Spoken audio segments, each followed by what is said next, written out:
You are now listening to the Serious Growth Podcast with your host, Leo Costa Jr. Welcome to Serious Growth Podcast, where the truth is told. On today's show, please welcome Rupa. Rupa, how are you? I'm great. Thank you. How are you, Leo? Somebody my age, doing pretty good. It's not easy getting this old. It's a challenge. It's another challenge, kind of like all these challenges. I'm looking at your bio and all your accomplishments, and it's quite obvious to me that you are a woman who decides to do something. You state a goal, and you just go out and you're proactive. You do what needs to be done to get it done. Is that right? Yeah, I'd like to think so. Well, listen, most people don't do that. You know, you're one of those. I think I'm one of those people that do the same thing. And I picked that stuff up right away when I just, reading it. It's like, okay, here's someone who, and the thing about that, it's not really a big magical formula. It's a discipline that most people just don't want to really have to deal with. I'm sure as a personal trainer, you've already started experiencing this with some of your clients. For somebody to compete like you did in the International Olympia, obviously it takes a certain mindset and a certain quality that just most people don't have. So, I mean, again, that was really, really obvious to me as I was reading this on your bio. And then, so you were a runner, then a rock climber. I'm thinking, okay, how did you go from runner to rock climber, and why? It actually happened, I guess it's been 13 or 14 years ago. I kind of had been wanting to try rock climbing. My kids at that time were about 12 and 6 years old. And I thought, hey, one winter break, why not, introduce them to something fun and new? And so we went to an indoor rock climbing gym. And I think just instantly I was hooked. And I would say that for the next 6 months to 9 months, the three of us were going like twice a week just to climb and have fun. And after about, about 9 months, they kind of said, Mom, I don't want to go anymore. But I just kept going and just kept going and kept going. And I loved it. And I started getting better and going outdoors, and, just the whole community got me hooked. And it was like a little, it was a passion, became a passion of mine. Yeah. And the thing about that is that's one of the underlying, I think, factors in when you do stuff like this, rock climbing. Again, I don't know much about rock climbing, but I'm going to find out talking to you. But I mean, rock climbing to me, from my perspective, bodybuilding, these things that are really hard and difficult to do, you have to have the passion for that, because if you don't, right, it's just a passing phase, and yeah. So it's like your kids, they like it for a while. It's like, okay, let's move on. I'm assuming that when you're climbing, at least initially, you're tethered. Is that correct? There's different disciplines of climbing.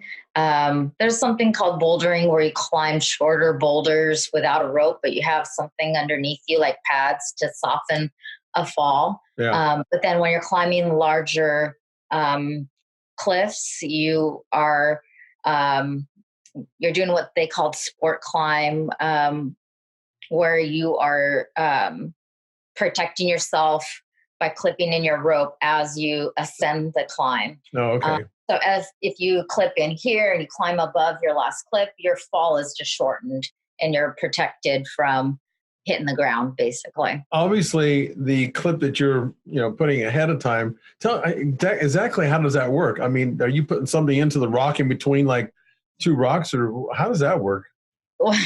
Yeah, we could probably do a whole podcast on that. But the short mini story is, there's traditional climbing where you're placing cams and bolts into cracks and placement already, which I kind of don't do a whole lot of that. I do what's called sport climbing. There's bolts and hangers already pre-drilled into the rock. Oh, climbs. Oh, you take a what we call a quick draw, which is a carabiner webbing and then another carabiner, and you clip one of the ends of the draw into that bolt or that hanger, and then you clip the rope that you're tied into onto the bottom of that, the bottom carabiner of that.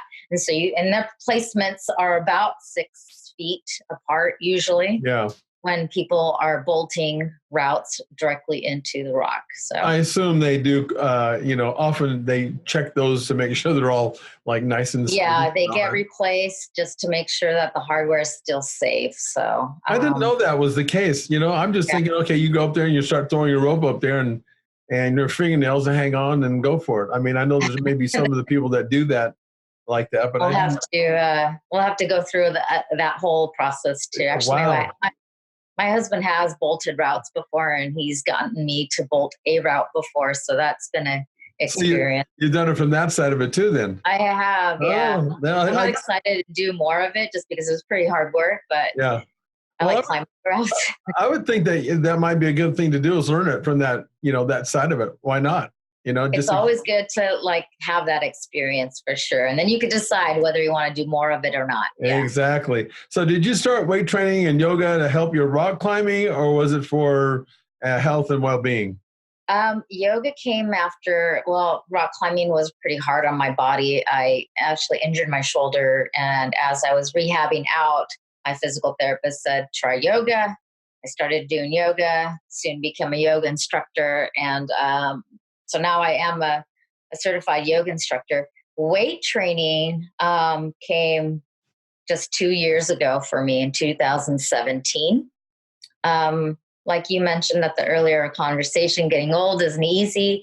At 42, I know I'm a bit younger than you are right now, but at 42, I was just I'm an athlete, an active athlete, and I was just wondering why the heck my body, things in my body were still not as hard or softening. And I was not having any part of that. So I thought, well, let me try, weight training and see how that works. So I got myself a personal trainer, which I do recommend anybody's just starting out should do so that they learn, exactly what they're doing. Right. And then I had no intention of ever competing, ever stepping on the stage, ever parading around in a little bikini. But somehow after about 2 months into training, when I started noticing differences just in 2 months, I got motivated to give that a shot.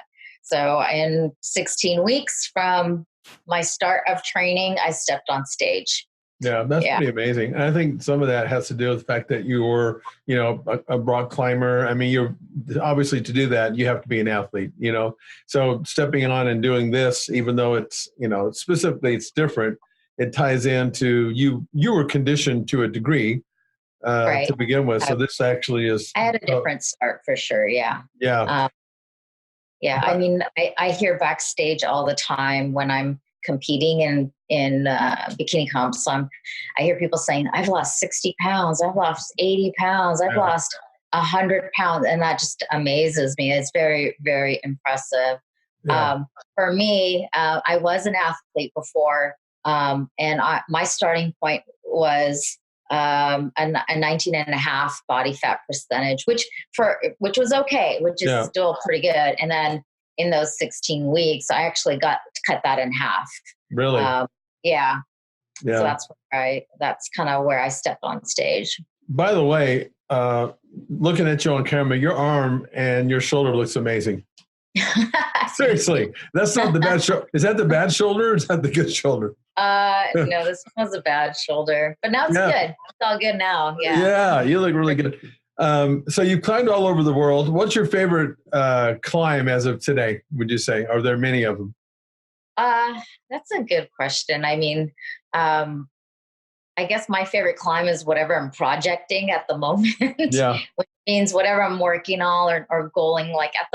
Right this moment, I don't have a specific climb that has me obsessed. But I'm looking for that next project for me to kind of get obsessed over. I love having a goal and then just breaking it down into manageable, doable pieces. And then, just knocking those little mini goals off the list so I can accomplish the bigger goal. So I like the words that you use. Obsessed. I love that. You know, Yeah. The nonverbal stuff or the verbal stuff that people say is just, I tie into stuff like that. You know, I'm big at being in I've had training studios for 38 years, you know, and a part of me being, I think, a really good trainer is to really pay attention and be aware of the client, you know, verbally and non-verbally, because, you know, maybe you know this, sometimes, you know, 60% of communication is nonverbal. And so you got to pay attention to make sure that the verbal and nonverbal is congruent, and a lot of times it's not. So I'm really tied in when people are talking. You know, like some of the words that you're using, I think these are powerful. You're obsessed about it. I understand that. You know, to do the stuff that you're talking about, and I know from my own bodybuilding days, you have to be obsessed. I just talked to somebody about that the other day. You know, it's you're actually temporarily imbalanced because it's hard to be. Yeah, it's hard to be balanced. You know, so which makes it really hard for anybody that's around you that doesn't really understand, because you have to go into this rabbit hole or this mindset where you're obsessed, and you know nothing is going to stop you. I feel you in a really big way. I can relate. Yeah. But what kind of mindset and training regimen must you have? I want to get to the weight training and you're competing, but I'm really fascinated by your rock climbing. Yeah, What kind of a mindset and training regimen must you have in your sport of rock climbing, you think? I think, well, it depends. So for me, when I'm goal oriented or obsessed with a specific climb, I go out there and do an assessment run of it. So I'll learn what I need to do in my body. I'm 4'10". So unlike most climbers that are in the 5'8" to 6 foot range, Mm-hmm. I have to kind of figure out how my body's going to scale up that wall using the tools and my strengths. So I do an assessment run, and then where I figure out how I'm going to do it, then I train those specific movements and I build that muscle memory. And then I also work on my endurance or power endurance for climbing by just getting a lot of mileage in. And depending on the route, like if it's smaller holds and I need to build my finger strength, I'll add that into my training regimen. If there's a lot of going upside down, I'll be working, which is typically the kind of climbs that I gravitate towards. I love more of the overhanging cave kind of climbing, mm-hmm. where you're kind of scaling upside down. Wow. That's kind of my favorite. Yeah.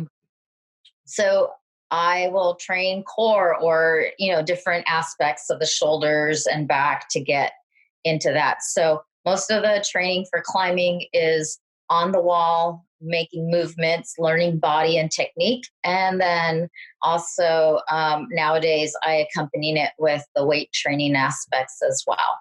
Yeah. So one of my questions is there an ideal, because like in sport, like a jockey needs to be really small on a horse. Now I would think, just based on what you said, I'm going to see if I can guess right. I would think that the ideal for a climber would be to be a little bit taller, because they can take bigger steps or bigger climbs, make bigger moves. But I don't know if that's the case or not. Would that be the case? There are certain routes that lend themselves better to a taller climber for sure. Mm-hmm. And occasionally I find something that fits my body and my size as well. Yeah. So those are the typical climbs that I'll kind of go after. But what I would say is really important for climbers is your strength to weight ratio. Mm-hmm. So how the bigger bodybuilders will bulk up and gain mass and gain weight. Not so good always for climbing. So there's a very, I stay in the bikini category, although I was told I could move up to figure.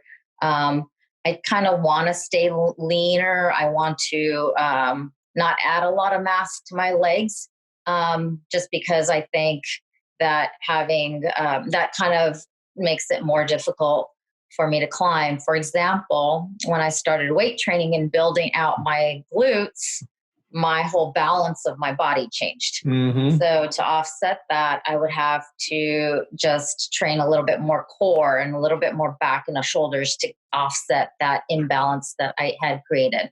Yeah. But I love both the sports and I love competing and I love that body. So I'm going to continue to work on that, but I'm also going to tippy toe finally maintaining that balance so I can still climb. Well, the thing that's nice about this is that because your body is, you're an artist and your body is a block of clay. It's just what some of the things that you're talking about here, which is very smart. One of my backgrounds is in sports specific training. So I train athletes from different sports. And of course, not only do they play different sports, but there's different positions of sport. Yeah. And, you have to set up a program based on the position of that particular sport. And the skill set they need, right? That's right. Yeah. And the way you're explaining things and the way you're, getting your body ready for certain, you're being very specific to a goal. And that's hugely important. Just like you said, if you're a bodybuilder with too much mass, that's not specific and you're not going to put yourself in the best spot to be able to excel. So you're very smart in the way you're setting up that program, very much the same way that what I do with other athletes. That's very cool. What are the ABS Nationals? What does that stand for? American Bouldering. Sorry, I'm lost my S for a second. Okay. But it's basically so it's an organization. Series, maybe it's series. So it's the national organization in the U.S. For rock climbers for bouldering. So not rope climbing, basically bouldering. Oh, okay. This is a crazy question. Are there any do rock climbers like race each other up mountains? Is that a discipline that they do? It kind of, so I don't know if you knew, but just the rock climbing is going to be in the 2020 Olympics, actually. And so the way that they're doing that is they added 3 disciplines: bouldering, sport climbing, and speed climbing. But it's the same route that 2 people go up for the speed climb piece. So they do race each other for that. So that is one of the aspects that's is going to be part of the Olympics for 2020. But I don't know if you've ever heard, but there's a speed record for doing the nose on El Cap. There's people that just do it for fun. Uh-huh. So, I mean, right now the current record for doing the nose, for example, is under 2 hours in Yosemite, which is unbelievable, to tell you the truth. So yeah. So then when I'm just really focusing on this racing thing because to me it sounds like it's so dangerous to do that. But when they're racing, are they racing like side by side, or is it like you go first? I'll see how fast I can go up, or you can go up, and then I see. Yeah. Is that the way it goes? For the outdoors, it's just timed. For the indoor competitions, they're side by side. Oh, side by side. Yeah, I was going to say. Yeah. Yeah, I mean, because there would be, if you were going to go first, I would rather have you go first, that way I can see how fast I really have to go. I was hoping that you were going to tell me it's a side-by-side deal. Seems like it's more fair that way. So now that you've decided your weight training, I'm really kind of curious, obviously the passion has to be there for that. So why did you decide that you just wanted to compete? Was it just like, it sounds interesting, I think I'm going to try it, or did somebody talk you into it? Tell us about that. For the bikini competitions, weight training. My coach at the time, my trainer at the time, was telling me, you should really do it. You should really do it. You do really well. And then I think after I noticed, the changes and I was kind of getting proud of myself, and I'm like, well, why not? Let's give it a try. Yeah. So I did one. My first one was in March of 2018, which was last year. And then I did 5 more in 2018, and then a total of 4 this year. Wow. I'm amazed. I had somebody else on the show. I think it was actually the guy that won the Olympia, Ricardo. Did you meet him? Okay. Yeah. And, these guys like you, they're competing 4 and 5 times in the year. And I'm thinking, how in the heck do you do that? I mean, when I was competing in the 90s, if we did 2 shows, that was enough. It was kind of like, but it sounds to me, for you to be able to compete that way, you stay pretty close to being show ready. And, there's not a lot, because if you're having to bring up some dragging body parts, because look, part of your being in a bikini show, I would imagine, they didn't have bikinis when I was competing, Rupa. So, this is kind of new to me still. And yet I've trained bikini girls, but how much of the score that you get is based on symmetry? Do they talk about stuff like that with you girls?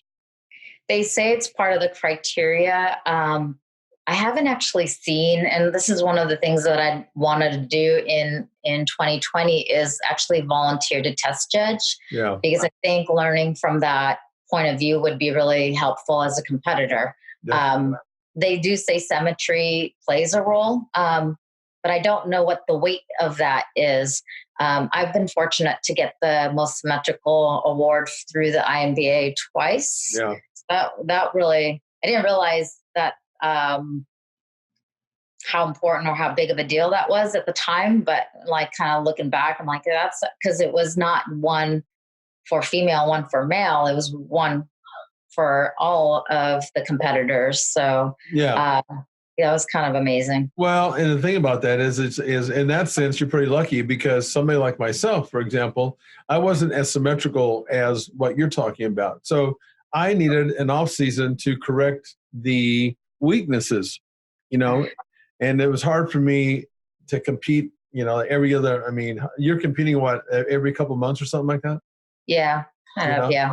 Yeah. So, when you're somebody that needs to correct some dragging body parts, 2 months is not enough. You need an off season to do that, but when you're lucky to have the symmetry like you do, that's a little different story. Do you find that when you're competing so far, are the judges pretty, are they pretty consistent about how they're judging you? Or do you find that when you have different judges, they're looking for different kind of nuances? How does that work for you that you've seen? I personally, I believe that it's not consistent.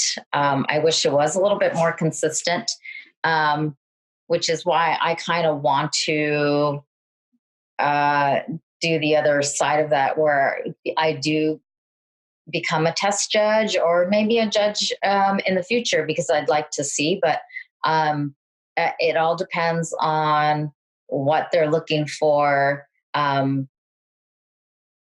Maybe a little bit harder, maybe a little bit softer. So I've been told, I've come in too hard and I've been not scored well on that. Or if I had any muscle striation show, I've been scored poorly on that before. Whereas in my mind, I'm thinking, well, it's a bodybuilding competition, so muscle shit show. But it just depends. I would imagine. I think the sport, because it's subjective to begin with, I think there's a little bit of issue with that anyway. But I think even more so sometimes in the women's categories. It's been like that. Even like when I was competing, we had the girls were competing, and it always was like they didn't really know how, the judges really didn't know how they were judging on a consistent basis the girls, because what you're saying sounds to me like that you should be, based on their feedback to you, is that maybe you should have been in the figure or physique as opposed to the bikini. That would be my perspective on that. Maybe I'm wrong. I had that first thought before as well, but I really don't think I'm large enough to compete in the muscular, like having the lats and the same shape that some of those girls have to do that. And I kind of, for me, I still like the bikini category. I do like the posing a little bit better as well. And the shape of the body, and the fact that it's still a little bit closer and leaner, and the strength to weight ratio I can maintain with that type of body. Yeah, which actually fits for your rock climbing as well too. So it makes sense. Yeah, interesting. No, there was I know that from my own days of competing, we started learning the judges, like the shows that you went to. There was a certain group of judges sometimes that you'd run across, and then you already knew going into the show what they were looking for, and you could actually get your body ready for that sort of that line of judges, which, I mean, I guess that's when you get to that point, you have enough control, that you really can make your body look almost the way you want. But at the same time, it's like, well, I have a certain body and I like to keep it at a certain way. And you've mentioned, you might run across a group of judges that say, well, I'm going to mark you down for that, which is a little bit disheartening. Do you stay away from, do you pick shows that are just at random, or do you pick shows according to maybe the judges that are going to be there? No, I don't pick the shows based on the judges. I don't really know who might show up to judge typically. So I don't pick the shows based on that. Yeah, just curious about that. Yeah, that's a good point. Okay, so you said in your information that you offer meal guidance. And so who does this pertain to mostly? So the most of my clients have been people that already do personal training with me. And then I've had an influx or a group of clients that have been doing yoga with me who have taken me up on that offer because they wanted to lose weight or learn how to eat differently. And I've seen that once they stick to that, I've seen people lose 10, 12, 15 pounds of body fat while maintaining muscle or gaining muscle. So that's, and it's just about kind of tweaking and helping them learn, how to measure food or how to eat for their activities or, just kind of lifestyle, helping them build a lifestyle they can maintain. So it's not so strict that, like a bikini competitor would fall under while they're in comp prep, but it gives them a good set of guidelines where they can maintain a good, healthy lifestyle. So how did you learn about nutrition? Well, when I was doing my personal training with my coach, when I started, I learned quite a bit. And I ended up really kind of geeking out on all the numbers and macros. And at that point in time, I started tracking everything I ate. And then I would track by week how that impacted my muscle mass and my body fat for my body. Yeah. And I would just make adjustments and tweaking it a little bit to see how it affected my performance and then my body as well. And then I went on to get my athlete nutrition cert through ISSA to really kind of dive deep on that. Yeah, one of the things that I'm picking up on you, which I totally relate to, I have a mindset of, I call it to the nth degree, the minute, everything to the minute degree. I want to know everything about it. When it comes to training, I want to know why. I usually do it on myself over and over again. As a personal trainer, I found that to be hugely valuable. I started out as someone who started competing, and then I transitioned into, passing that information forward, which is very much what you're doing. But I wanted to make sure that when I work with people that I already did this on my own, a lot of times, because there's a lot of ways to skin the cat, as we know. Yeah. And you have that same mentality, the way you're talking about tracking calories, and that you just want to be, you call it geeky, being geeky about it, but I assume that's what you mean. So okay, so what's your stance on, as far as making changes and everything, what's your stance on protein intake? Do you have one? So for me personally, in my body, I kind of excel when my protein intake is in the 45 to 50% of my calorie range. But it depends. I'm pretty active and I'm pretty hard on my body. And I play around with the carbs when I need extra carbs for performance or for climbing or things like that. Yeah. And then for my clients, I depended on their lean body mass and the amount of activities that they're doing and how intense their activities are. So, and the protein intake that you eat, is it meat based? Is it, how are you getting your protein? Yeah, it's all over the place. It's everything. So I get my protein primarily from meat. But I do have plant-based options that I incorporate into my diet. Like seitan is one of my favorites, and tofu. I do lentils. I think they're just good for you, but the ratio of carbs that they have are high. So it's not like the bulk of my diet comes from lentils. So Yeah. How many calories do you take in daily? Right now, I just came off of comp season, so I'm at about 12 to 1300. That's your off season, more your off season. Yeah, you got to remember, I'm like 4'10" and I'm only like 90 pounds. Right. And so I don't need, a 2,000 calorie diet. Yeah, for sure. So. Have you heard of that show called, I just saw it. It's a kind of a show / documentary. It's called The Game Changers. I have, yeah. Have you seen that show? I have, yeah. I saw it. I was talking about. I just saw that show over the weekend, and I'm big into, like you, into nutrition. One of the things that struck me about that was it was good that they trotted out these doctors and athletes and all that kind of stuff. But I just didn't think that they really gave a full view of, they were really slanting towards the obviously the plant-based protein, more superior than the meat protein. And, it's okay. We have our own ideas and our own opinions about stuff like that. But the one thing that struck me, Rupa, was that they never talked about, we have two energy metabolisms. We have a free fatty acid metabolism. That's the one that when you're doing the keto or you're probably too young. Dr. Atkins, I don't know if you remember that diet, the Atkins diet, keto. I wrote a book with Dr. Mauro Di Pasquale, who's done the ketogenic diet. Well, those are all, the common theme among those is that they flip your metabolism to where your body is burning free fatty acids, fat for energy first. And one of the things that they didn't talk about, they did these studies on these athletes, if you remember, and they gave one or two of the athletes the meat and one, or vice versa. And then they said, based on the blood workup, you can see that there's cloudy, from the fats that are floating around in your body.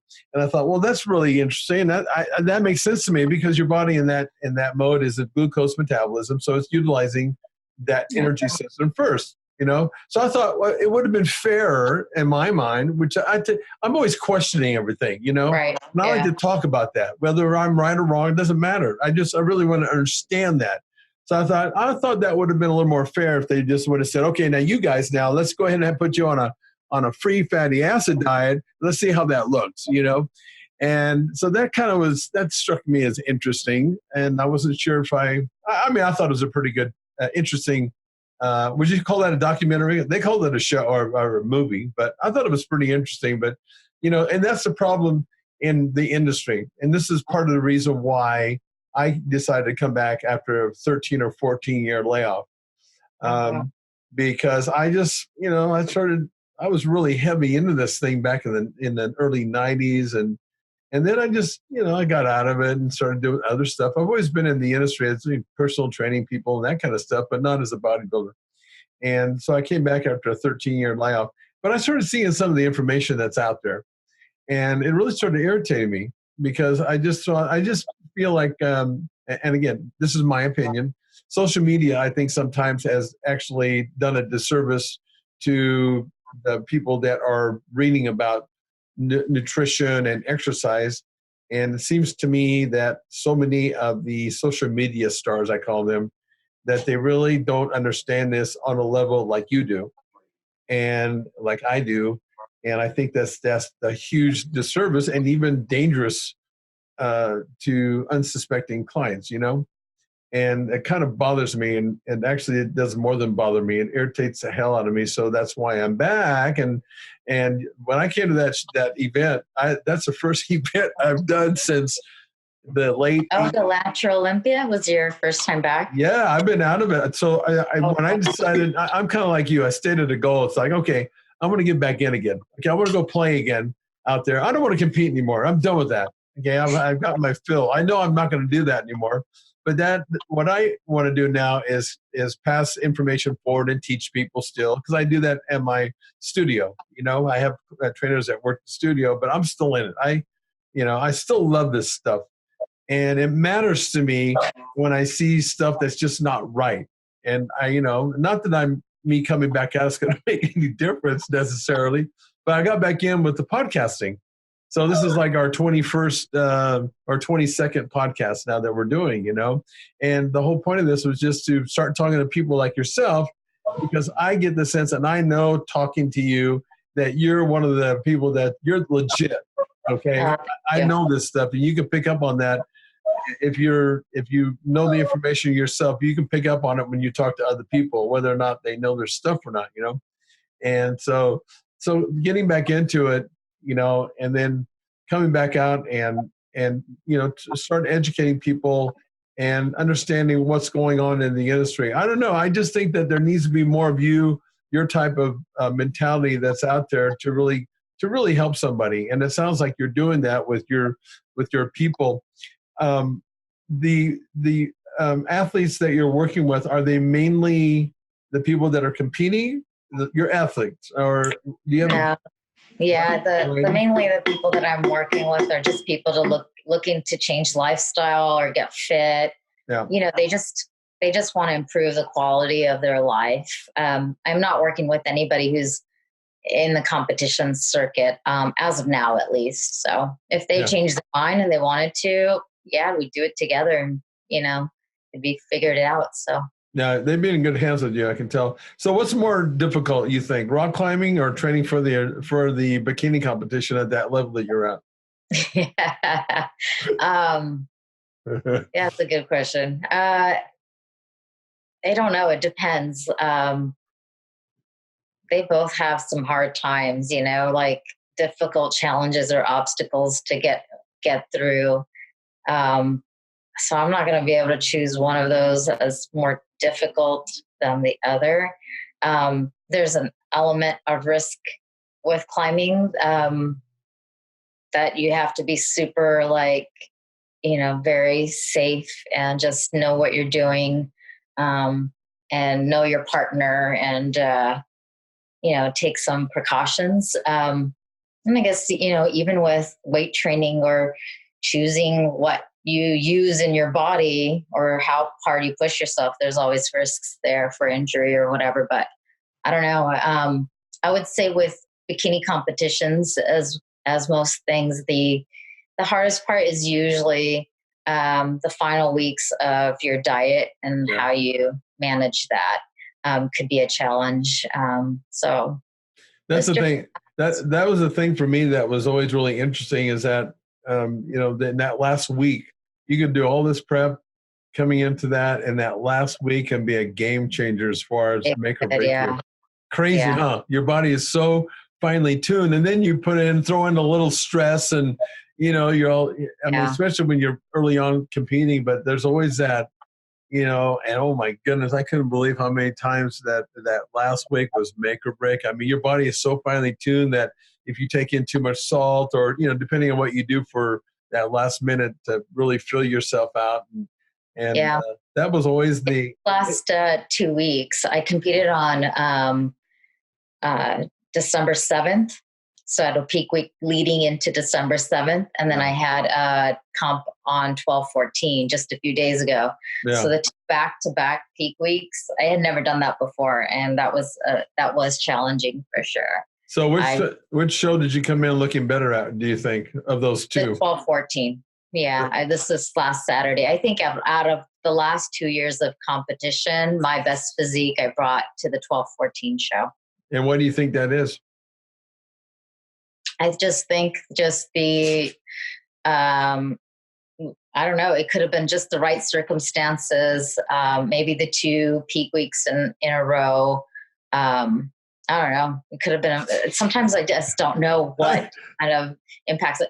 But, it's been a building process over the last 2 years. And so it kind of makes sense to me that every show I should feel or look better than the one. That's the goal, at least, is to come in better every show. So, one of the things that I learned was when I came in my best shape was when the body likes repetition. And then what a lot of athletes did, at least back then, was that they do this off-season training, and then when they did their pre-contest training, and then there was that last week. They started doing things in that last week that they didn't do throughout any part of their regimen, like carb loading, carb depletion. Oh. They did that all at the very, the last day or so, Well, the body, you didn't know how the body was going to respond. And so one of the things that I learned, because what I like to try to be able to do is to replicate or reproduce a result. That's why I was asking you which show did you come looking better at, and then try to figure out, okay, now, well, how did I do that? Because if I want to do that again, there's got to be some elements of that, what you did, that you need to kind of take forward, I would imagine, and then see if we could improve on that. Yeah. But I just think that sometimes, and that's, I learned from I don't know if you've heard a guy named Tom Platz. He was called the Golden Eagle back in the days. Anyway, he was sort of the guy that guided me during my days. He was a pro. And, he what he told me to do was, and what you do is, he said, document everything, how you feel that day, how much cardio, every little possible thing, because that's your roadmap that you're going to look back on at some point, maybe for the next show, because you're saying, but you really don't know in some ways what you did. So I find that kind of I mean, one thing that I do have is I do have my my average of carbs, fat, protein, sugar, fiber, and what I ate that week documented for the last 2 years. And my average calories. So when I see, wow, when I did this for 2 weeks, I took down my body fat by 3% or whatever it was. Then I go back and I look at what I did and how much I ate and all of that. One thing I probably should start doing is actually adding in, like you said, how did you feel? How much cardio did you do? So maybe that's another. Well, and then one of the things that happened to a really top pro back when I was competing, his name is Samir Benoot. I don't know if he's still around. He's a Lebanese bodybuilder. The guy was a great bodybuilder, but at the very end, he get really nervous. And from him being stressed out from one day to the next, he would be razor sharp the day before the event, but then he'd get all stressed out. Of course, your body starts producing cortisol. Yeah. And it made him smooth on stage. And he looked great before and after, and he just couldn't get past that, Oh, wow. Yeah, it was really, really, I felt bad for the guy, because he was he had a beautiful physique, but that just goes to show you how important all those factors can be. Right.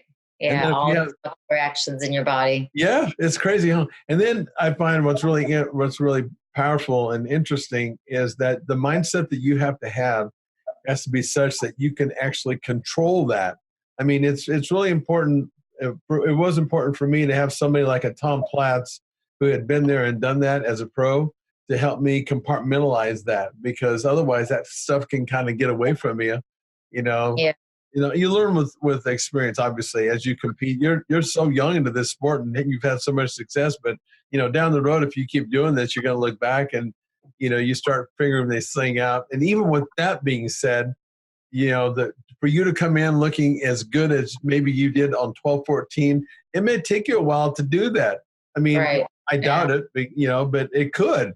And that's when you have to start getting even more, maybe fine-tuned. Yeah, fine-tune that. It's really fascinating. When you're competing up there, because I'm not really paying attention.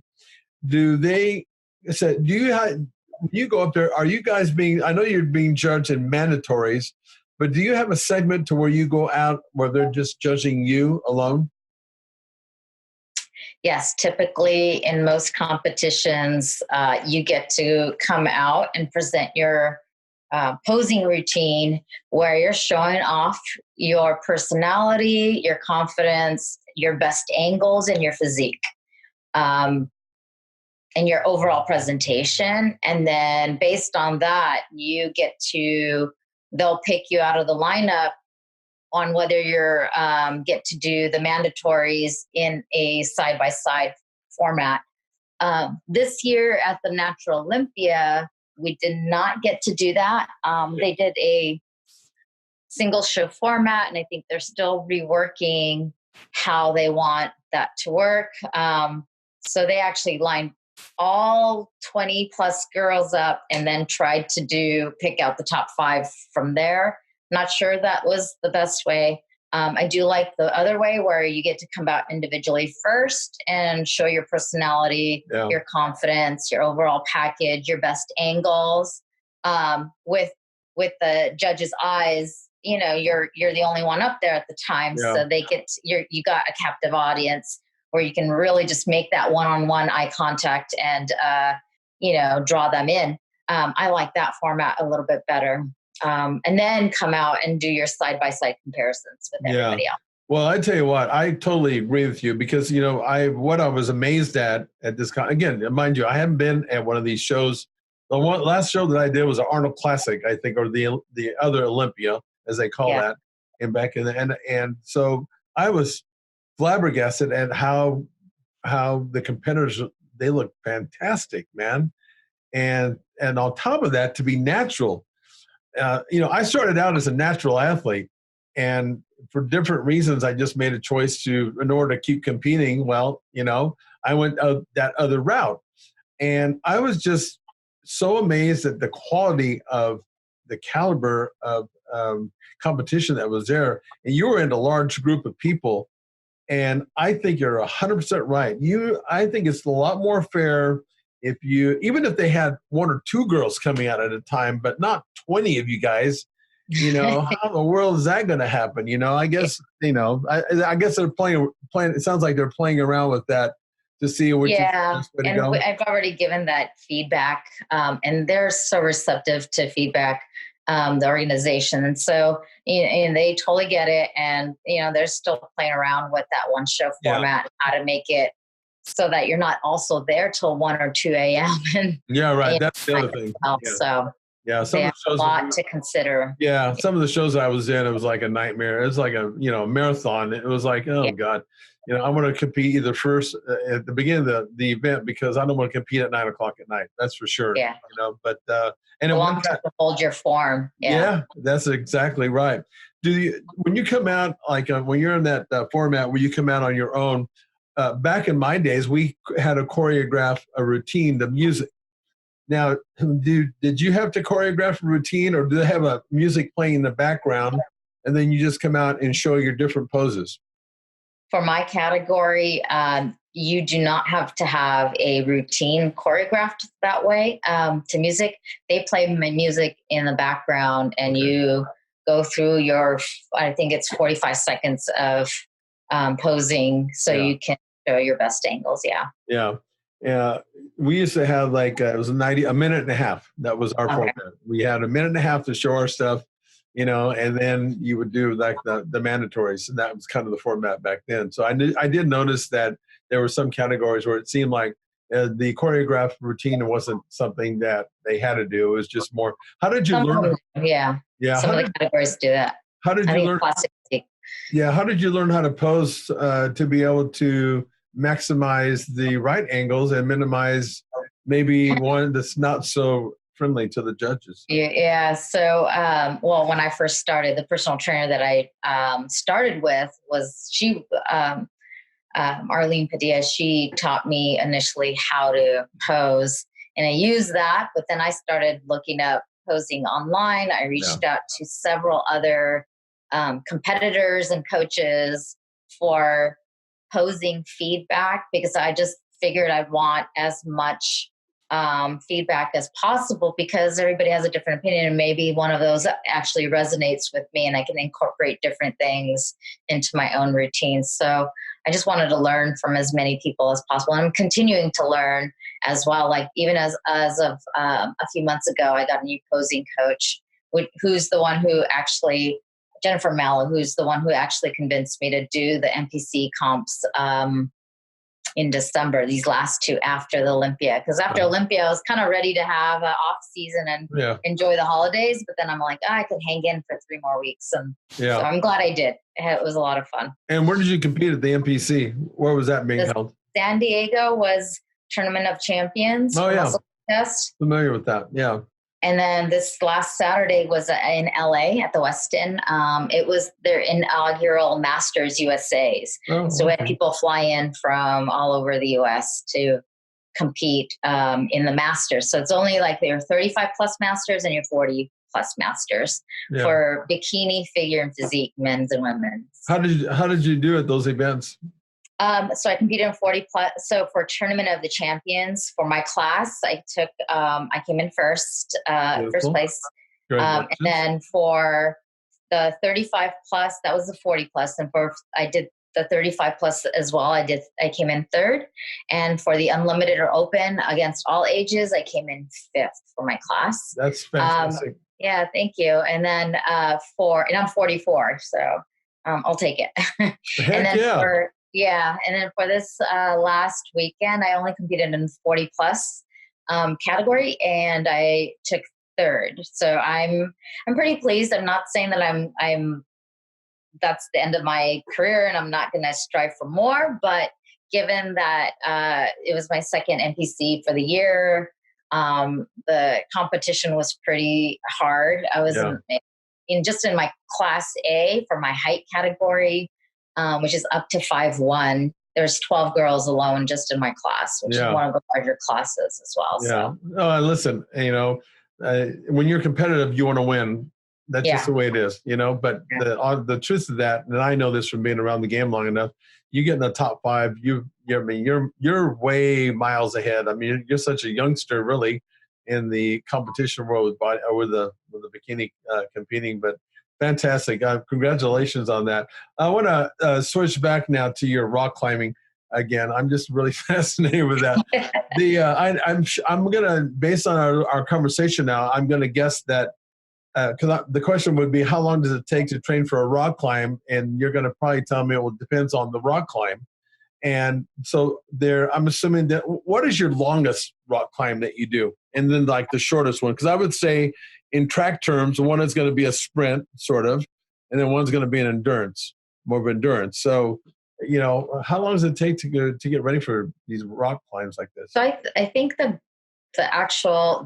better way or the better question would be like the hardest climb that I've ever climbed and how long did that take me? So in climbing, they have grades of difficulty. So an easy climb, is rated, let's just say for sport climbing, it's like 5.0 or 5.2 or 5.6 or something like 5.6. And then you have all the way up to, I think 5.15. So the hardest thing I've ever done is 5.13. And then they have letter grades after that, 5.13A. The first time I did a 5.13A, a really powerful route that took me four seasons. So almost about 4 years to come back and finish clean. So from top to bottom without taking any falls. And then the last one took me, last 5.13A, I did in about a year.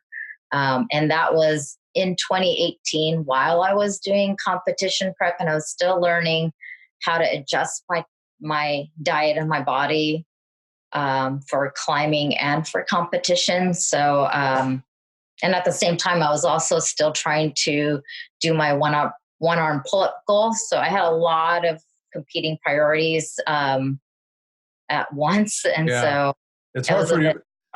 Yeah, it's hard for you. I mean, your body is fantastic in that it can multitask, but it doesn't multitask most efficiently, as you know. So for you to be doing all those things you're making it even more difficult. I did, yeah.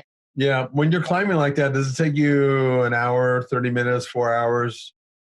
To finish a climb? Yeah. The ones that I typically pick are not that long, maybe anywhere between a 12-minute to 20-minute climb. Yeah. So the ones I kind of choose. In the climbing world, I think more. I'm more of a fast twitch muscle girl, and so I gravitate towards more powerful, shorter climbs with bursts of power versus a long endurance-y route. That's just kind of my preference. Yeah, and again, that's smart. Back when I was in Bulgaria years ago, the way they train their athletes, I trained with the Olympic teams over there, the East Bloc, Bulgaria, Russia, Czechoslovakia at the time, and the Bulgarians were amazing. And what they would do is they would draw blood out of their athletes. These are young athletes, and they would, between the blood draw that they did and they would put the young athletes in just games that they were having them play. The athletes had no idea as to what they were doing. They were just playing games. But what these coaches were doing, they were Olympic coaches, based on the games that these children were playing, they could determine whether or not they were fast twitch versus slow twitch muscle fiber. So in the big picture, then, because back then it was different, these kids all went to a school to train, and then they had school there, as opposed to the way we do it here. Okay. And so those coaches would start directing those athletes into the sports that they would excel in. That's how specific they were. Wow. It was crazy. And like I said, the stuff that you've learned is so instinctive, because you figured out that you're a slow twitch athlete. And if you go and do these endurance climbs, you won't do as well as you're doing, because it lines up more with your body. That's so right. People do that. That's pretty interesting. So what do you think is the weak link of your body as it relates to rock climbing? If I was to guess, I would say your hand strength. For me, I actually have pretty good finger strength, and being small, my fingers are small, so I gravitate towards smaller holds as well. So fingertips. My weakness would be I do have I developed arthritis in the fingers, Mm-hmm. and so I have a limited time, like where I could push on that threshold on the joints before it becomes a little bit too painful to climb. So I do climb smaller holds, but maybe not as long of a duration until that pain kind of sets in. I would say the weak part of my climbing, where I don't do like very much of, is like slab climbing, which is using more of your body weight over your feet. And it's, instead of being overhung where you're climbing like this, it's more like you're climbing like this. And endurance. So longer climbs, like what I was mentioning earlier, are just not my favorite thing. I'd rather do shorter, powerful. So how, with your fingers having some arthritis like that, so how do you train to overcome that? You train other body parts to overcompensate for maybe your weak link? Because obviously, I mean, once I developed arthritis, I had to also start developing other styles of strengths in my climbing. For example, holding on to more rounded climbers holds, where you're using more wrist and tension here, or compression where you're squeezing maybe two things, or pinch strength where you're grabbing this way. So different styles of climbing I learned to develop. And after I learned that, I can only do so much with small holds and it's called crimping when you're holding smaller holds. You either adapt or you die. You figure out a way to keep adapting. I can tell that. How big a role does mindset play in your rock climbing? 100%. 100%. Like it's a huge part of climbing. You have to, and then maybe that's why I like it so much. You have to be 100% present in that moment. Yeah. That was one of the things that drew me. I mean, I was an athlete. I played football and the regular sports, baseball, basketball. But one of the things that drew me to bodybuilding was that it was so darn hard to be able to do that sport. It was unforgiving, and then to actually look right on stage. Most people don't realize. I mean, you have a little bit of a benefit because your symmetry is such, but to look really good on stage, I mean, you had to be, like, you talk about being present, but that's exactly what drew me to that sport, because it was so darn hard that it's like, oh yeah, I can do this, and it takes years.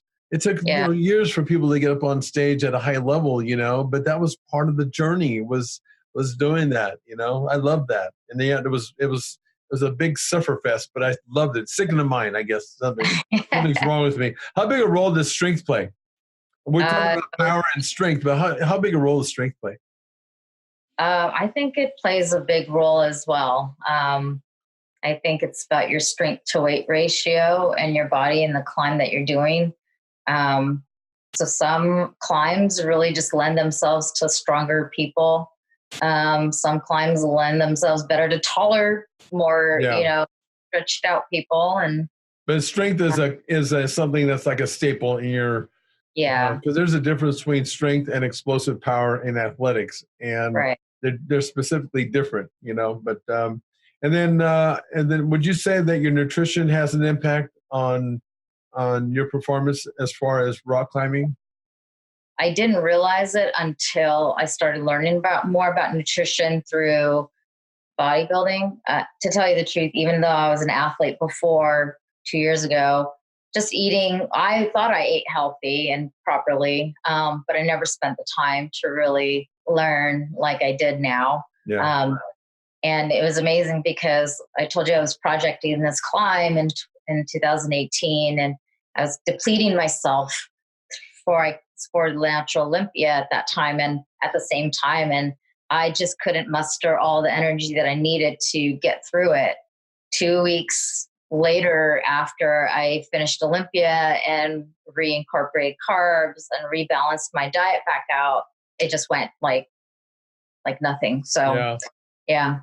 Yeah, and I didn't realize how much your diet really played into it, but it does. Well, I can share something with you, and a lot of people don't know that the 7.5 years ago, I had 3 strokes that paralyzed me. I had 3 strokes in 3 weeks that paralyzed me. And for that to happen to me, Rupa, because of the fact that I've been an athlete all my life, and in bodybuilding, which I'm telling people at this point in my life how to get in shape. And here I am having these stupid things. The doctors didn't even know. There was no reason as far as like the testing that they did. But this is how powerful nutrition is. Well, I never got a hernia from all the training that I did over the years. I trained for 15 or 20 years in the sport, and never a hernia. I got a hernia from trying to rehab, because I did my own rehab, because I knew enough that I chose not to go to physical therapists. Because after the first little consultation I had, it was very obvious to me that their goals for me were much different than mine. They wanted me to be functional, and I wanted to be 100%, which I got fortunately, I got my, there you go. I thought I lost you. I got my battery. I recovered. But my doctor, so I got this hernia from trying to get my body to work again, especially my arms and the arm. I was mostly on one side. So I get this hernia, and the doctor says, you got to fix the hernia. I said, okay. And he said, but we have to do this cardiac clearance test for you now because you've had these strokes. The concern is when you go under anesthesia, if you have like a little small hole in your heart, because apparently people do, and they don't even know it, But they said when you go under anesthesia, that anesthesia can go through that hole in your heart and cause you to stroke out again, right? So I said, well, yeah, let's go ahead and check that. They did, and everything was fine. But here's the thing that I learned about nutrition, how powerful it is. When I did this testing, I had them do everything, angina in the leg. I wanted to know exactly where I was at this point now after this had happened to me, because the doctor said, you shouldn't be in the hospital. Okay, so overall, I was 35% blocked, and I thought 35% overall blocked. I thought that was horrible. And he said, no, we don't even start, prescribing medication or addressing this till people are about 70% blocked, if you can believe that. And I thought, yeah, I thought 35% was horrible. So what I did in that next year, I had the surgery and everything went fine. So of course, I go back every year and I get like these checkups just to make sure everything goes okay. And it is. But I'm competitive that way. And I thought, I'm going to see what I can do to reverse heart disease by simply changing my diet. Not my training, because my training has been pretty consistent. I don't train for powerlifting. It's a fitness-based training program. And here's what I did. I went and I adjusted my diet. I did some intermittent fasting. I compartmentalized my calories. Monday, Tuesday through Thursday was a paleo style diet. I did an intermittent fast on Monday. And I had reasons for doing all that, because the paleo diet is less inflammation because of the carbohydrates. You're not taking as many carbs as you would normally take. Anyway, and the carbs you do take, blah, blah, blah. Okay, so, and then on the weekend, I was carb loading. Because I like carb loading on the weekend. I always have. I like to play on the weekend and not think about my diet. I've always done it that way.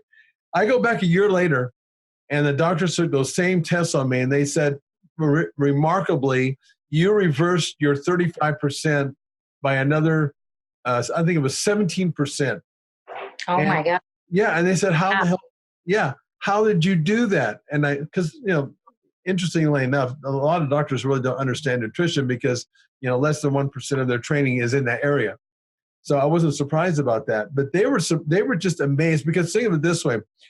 Only having 35% blockage is kind of like you having to lose maybe the last 5 pounds or so. It's difficult to reduce that compared to somebody who's got 70% block. Right, yeah. So they were just amazed. And that was a testament to how powerful your nutrition can be. If you understand macros and how they function in your body, there's different ways to compartmentalize all that kind of stuff to make them, you can weaponize your body with nutrition.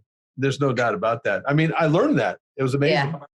Yeah. Okay, so here's, I kind of want to finish up with, we had this booth at the Natural Olympia, and we have people doing pull-ups. Well, you were the female champion with, I think it was 25? 27? No, I did 27, yeah. Unbelievable. 27. I've never seen hard enough for guys to do that. I mean, you'd be most of the guys. And that was on competition morning. I know. Well, I guess while you're there, you just wanted to go do a few, hanging or pull-ups. That was amazing to see you do that. But what's gotten you into this one-arm pull-up? Tell me about that now. Do they have competitions for that? No, not that I know of. It was just, to tell you the truth, pull-ups are a big, workout that a lot of climbers do. And I've always been able to do quite a few. But I've never had done a one-arm pull-up. And I thought to myself, and I like you mentioned at the beginning, I actually love setting these ridiculously hard goals and then just trying to do them, right? And so when I turned 43, I was like, I want to do a one-arm pull-up. This was October 15th, and I thought for some reason I was going to be able to do it by the end of the year, before the end of the year. Well, that didn't work out. I was still trying to also do a bikini comp and climb this route and all this other stuff. But I did do it. I trained, I researched, I tried a bunch of different training workouts. It took me 9 months, but I actually did from the dead hang. So not even with a kip into it, from a full complete unlock into an engagement and pull. Both arms, it took me 9 months to train and get that one arm pull up. Okay, so let me get this right. Now, when you say one arm, did you have your other hand? No. Oh, I see. Well, you'll have to see it on my Instagram page. I got video up there, but yeah, from the full dead hang, so you're totally disengaged to engaging using your lats, all the way to the engagement of the bicep, pull up, get your chin up over the bar. So I tell you I did it on rings, and gymnastic rings, just because the rotation felt a little bit better than a straight bar. Yeah. I tell you what, if you don't connect with all those body parts, there's definitely no way you're going to do that. I mean, if you weren't connecting with the lat, it was just relying on your bicep and, some shoulder involvement, you would never do that. You have to have everything working there. Is that right? Yeah. Some training of different, the whole chain to get done. So that's amazing. I hate to see what you're going to be like when you're 50 or 60. My goodness. I don't think there's going to be any stopping you. All you have to do is, look, I think the lesson is this. Just keep setting ridiculous goals. I heard this one time from a coach. But, you might as well shoot for the sky. And if you land on a mountain, what the heck, And so I applaud you. I think that I'm really happy that you came on the show. I mean, you're amazing. And I learned a lot from you today, which, I still like learning. I mean, I'm an old guy, but I still like learning. I like learning. Never stop learning, right? Yeah. Are you doing the personal training now as a full-time job? Yeah, pretty much. Yeah. Personal training. I teach yoga as well. So coach climbing. when I got into this, because I came from a dairy background, you know, and I took a leap of faith. And when I got into this personal training, back when I got into it, Rupa, there was nobody doing it in my town. And so I had to kind of figure this out on my own. But the thing that drove me, and that I knew that was a factor in everything else that I did from that point forward, was having what you have, and that is passion. And because that just, it changes the game. It changes the obstacles that you're going to face, because you're going to face obstacles in your life, whether or not, you know, but having that passion for what you're doing. And, you know, I get up every morning still at this age, and I'm as excited about going to work and doing the things that I do that I was when I started when I was 27 years old. And it's been, ever since I jumped into that, I've never worked a day in my life since then, you know. And I get that energy from you. And that was one of the reasons that I was excited about you coming on. So I really do appreciate you taking the time to come to the show and educating our audience, if for no other reason as to now about rock climbing. I mean, my gosh, I learned a whole bunch of stuff from your rock climbing, and continued success with your competing. And if you'd ever like to come back on the show one day and talk about some stuff that you're doing, I would love to have you back on the show. Yeah, let's do it. It was really a great pleasure to be on the show with you, Leo. It was really nice to meet you. I hope you keep inspiring and teaching. So I'll do my best. You're inspiring me now. I'm good for another few years, I can tell you that. Anyway, awesome. All right, you have a good day. I'll see you again sometime, okay? All right, thank you. Bye. All right, bye. Thanks for listening to the Serious Growth Podcast. For more episodes like the one you just listened to, subscribe to us on your mobile podcast app and leave us a review. If you'd like to reach out, you can find us online at seriousgrowth.com. Until next time, train smart and train hard.